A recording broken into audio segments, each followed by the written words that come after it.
For those who have not had the chance to meet, my name's John Heubusch, and I'm the Executive Director of the Ronald Reagan Presidential Foundation. Thanks for coming out on this very special day. I'd now like to introduce the Naval Base of Ventura County Color Guard, who will parade the colors. I ask that you please stand for the colors and remain standing for the Pledge of Allegiance and the National Anthem. The Pledge of Allegiance will be led by ACR Patrick Tran, and the National Anthem will be played by the Los Angeles Police Department Band. Parade the colors.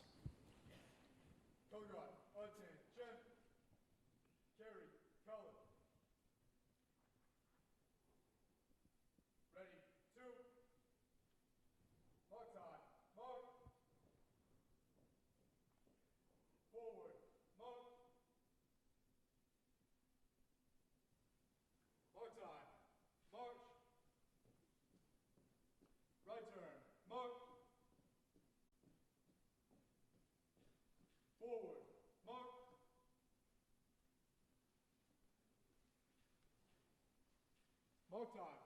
Mark. Right and wheel. Mark. Ready. Halt. Present. Arms.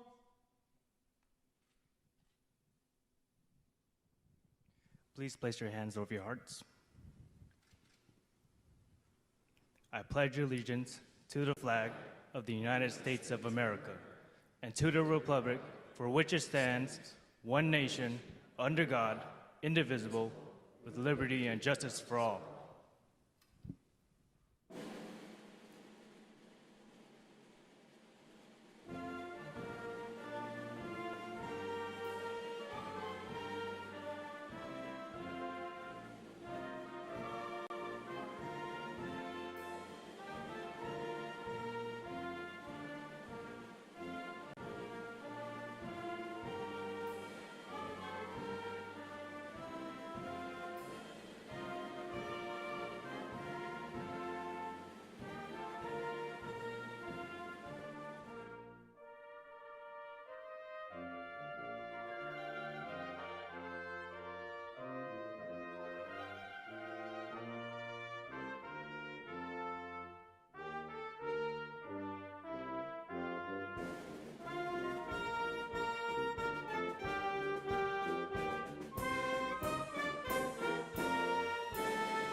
Retire the colors. Go yard. Shoulder. Arms. Ready. 2. Mark time. Mark. Right and wheel. Mark. Forward. Mark.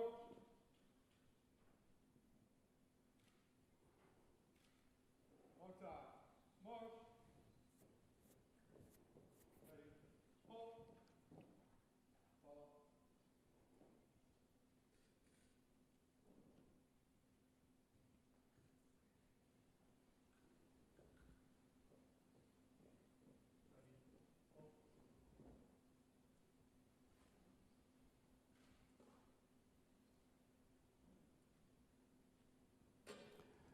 Please be seated.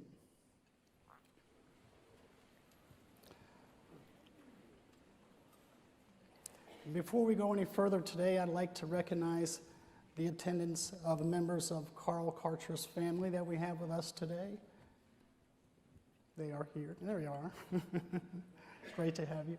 I'd also like to recognize the staff at CKE Restaurants and the Gary Sinise Foundation for helping to arrange this event today as well. Thank you all so much. On Armed Forces Day in 1988, President Reagan said the following, quote, "This is the day for all of us to salute our soldiers, sailors, Marines, and aviators who stand sentry on the frontiers of freedom all over the world. We say thanks to the patriots who, whether under the midnight star or the noonday sun, are always alert so that America's peace and liberty will always be safe. On behalf of President Reagan, the Reagan Foundation, CKE, and the Gary Sinise Foundation, we are here today to salute all of you, to say a special thank you to all of the veterans and active service men and women in our audience today. We thank you for your honor, for your bravery, and for your dedication to our country and its freedom. Thank you very much.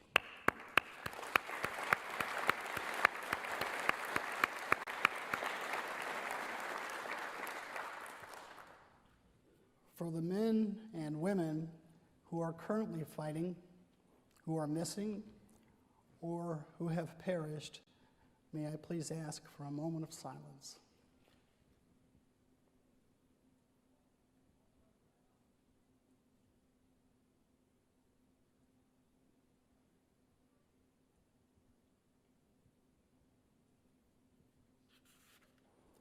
Thank you. And now to today's program. Ronald Reagan believed in many things. He believed fervently in our nation's military. He believed in America and all that it stood for. And he believed strongly in his faith. In fact, following the assassination attempt on his life, he wrote in his diaries, quote, "Whatever happens now, I owe my life to God, and I will try to serve him in every way that I can," close quote. It is this belief in his faith that led us to open our new special exhibit called Vatican Splendors, A Journey Through Faith and Art, which is the largest Vatican collection ever to tour the United States.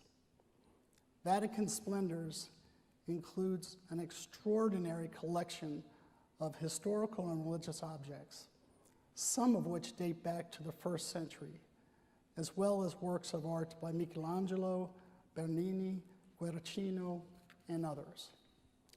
While planning the rollout for Vatican Splendors, we were able to create a wonderful partnership with CKE restaurants, not just because they helped us promote our exhibit to the restaurant diners, but because they have many of the same values as Ronald Reagan and his foundation, including supporting our nation's military.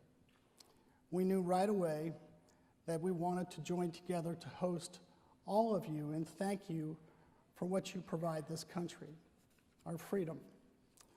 On that note, it is now my honor and privilege to introduce our first speaker, the CEO of CKE Restaurants and a friend of the Reagan Foundation, Mr. Andy Puzder. Andy?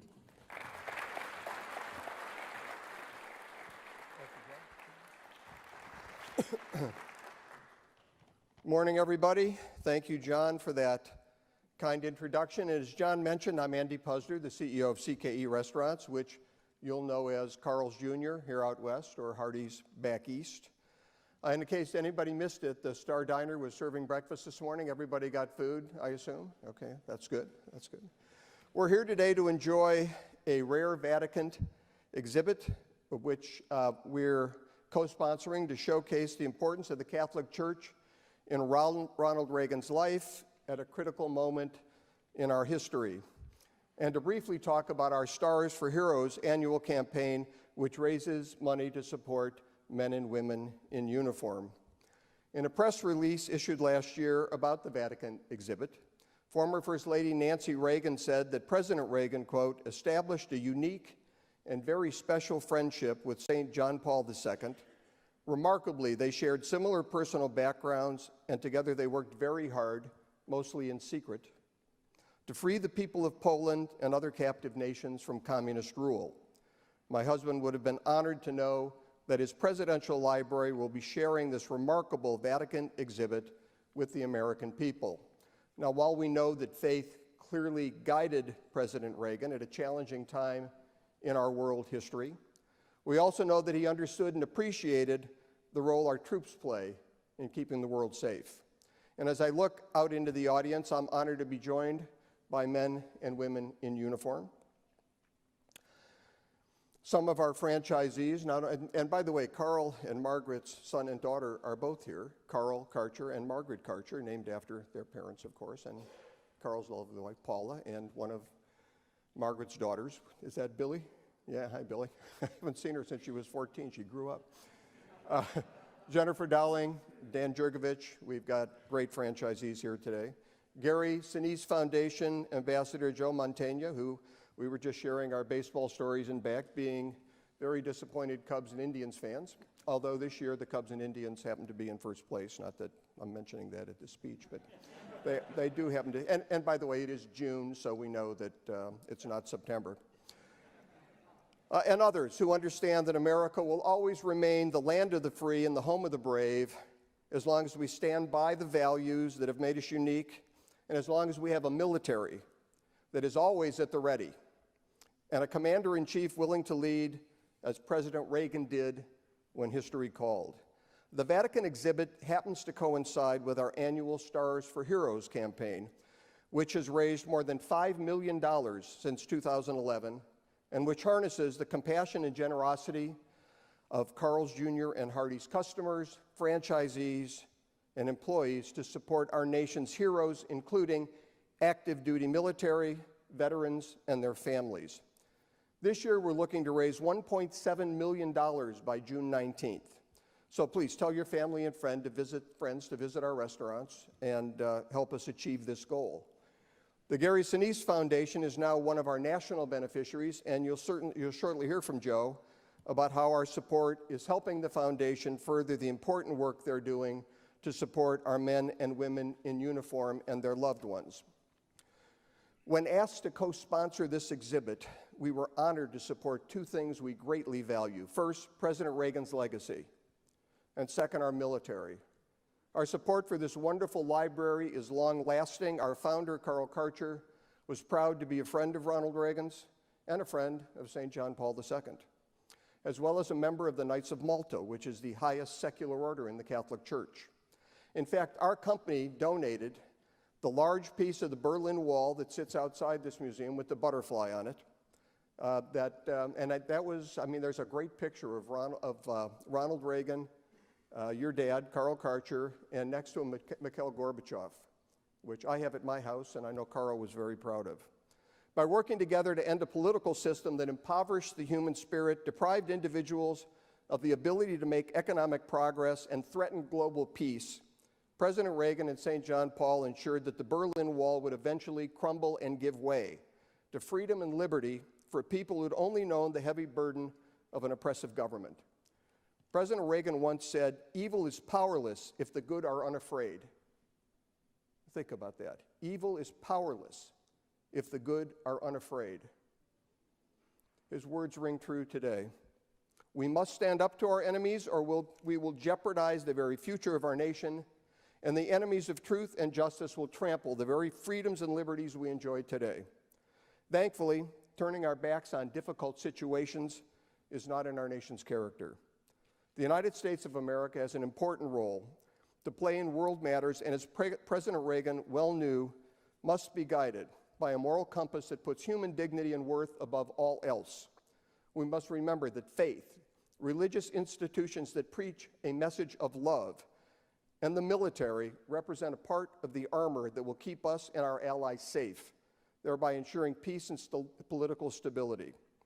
And we also need to remember the importance of electing leaders who share our values. Without giants like President Reagan and St. John Paul, we would not have enjoyed the peace and worldwide prosperity that followed the end of the Cold War. Their leadership proved critical in crushing the threat that communism represented to the world, and while both men are no longer with us, their legacy and spirit live on, as evidenced by where we stand today. In their memory, let's commit here and now to do everything we can to cultivate the seeds of peace by embracing our faith and strengthening our commitment to honor and support our men and women in uniform and their families. We should all work to ensure that those who have sacrificed so much for us will not be forgotten. May God bless the United States of America, the Holy Catholic Church, our allies, our military, and each of you. I hope you enjoyed the food, and I hope you enjoyed the exhibit. Thank you.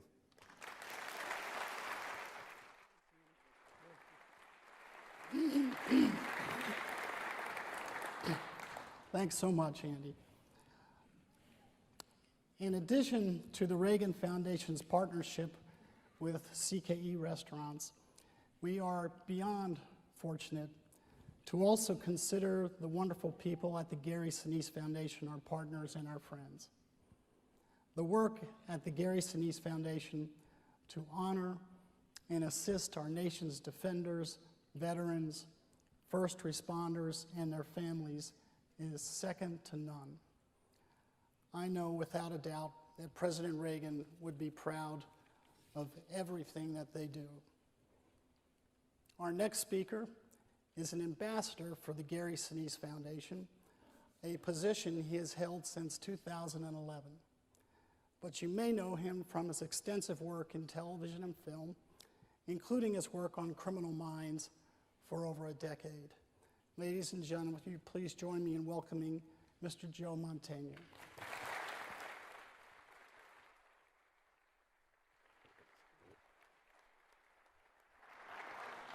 Thank you, John. Thank you, Andy. Welcome. First of all, I'm proud to represent Gary. He'd be here himself, but he's just recently received the Bradley Award in Washington, D.C.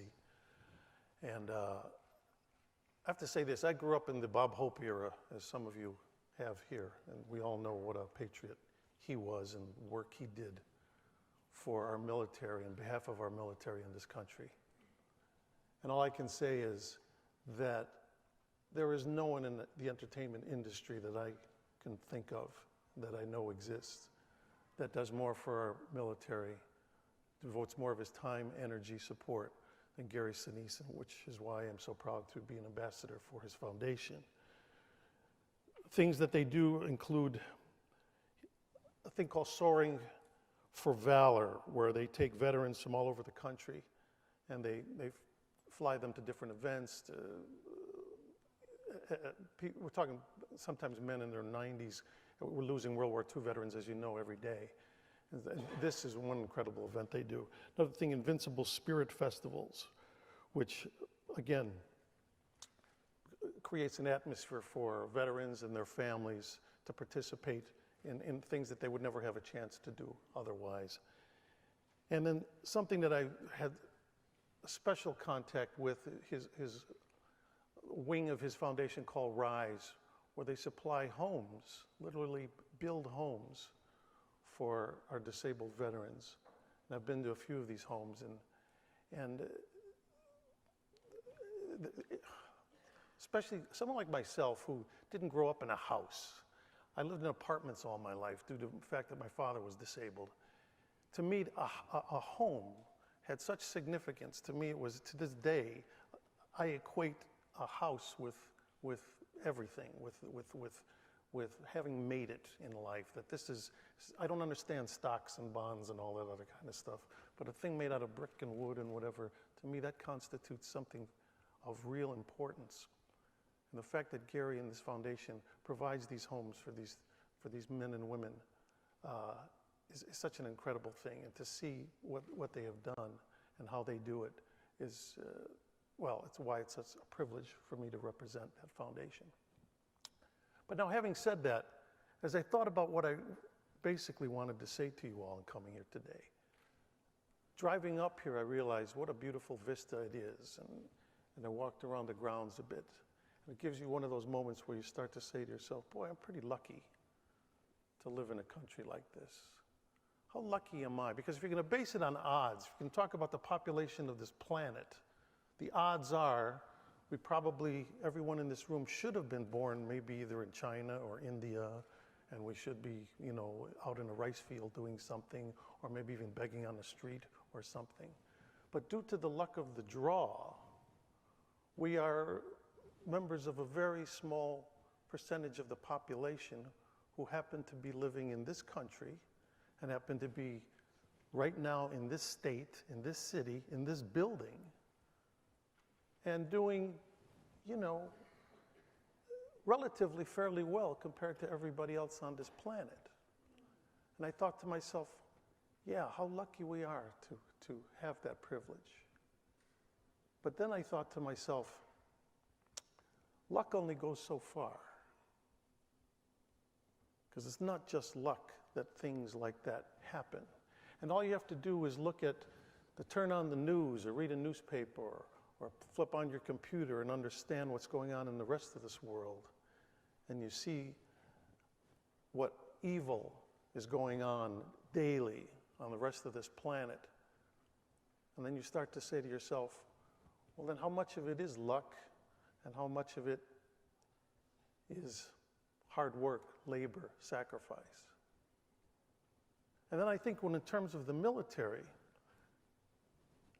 I started to think about something that was said a little over 10 years ago when we first got involved in the conflict in the Middle East. And someone made a comment after 9/11, well, this is it. America is at war. And someone else made a comment, no, America's not at war. America's at the mall. The United States military is at war. And ever since we've have gone away from the draft and have gone to a strictly volunteer military, that has been a drastic change from what happened especially during World War II. During World War II, we had a nation united. I mean, I had all of my uncles were involved in World War II. The only reason my father wasn't, he was hospitalized during the entire war. My mother worked in a defense plant. That was a typical story. We as a nation were involved in that conflict. They talk about it being the greatest generation. Well, if that's the greatest generation, which I would agree to saying certainly was, what will we ultimately say about this generation, where our military are volunteers, who are men and women who have made that choice to go out there, to go into harm's way, so that we can do things like go to the mall or have holidays. For the last 15 years, I've been a part of the National Memorial Day concert in Washington, D.C. And one of the things I observed over the 15 years I've been doing it, how it changed even my mind. Because 15 years ago, when I first started doing that concert, I basically did it as a favor for my dear friend Charles Durning, who was a World War II veteran. Because while I had many members of my family in the military, they all came back.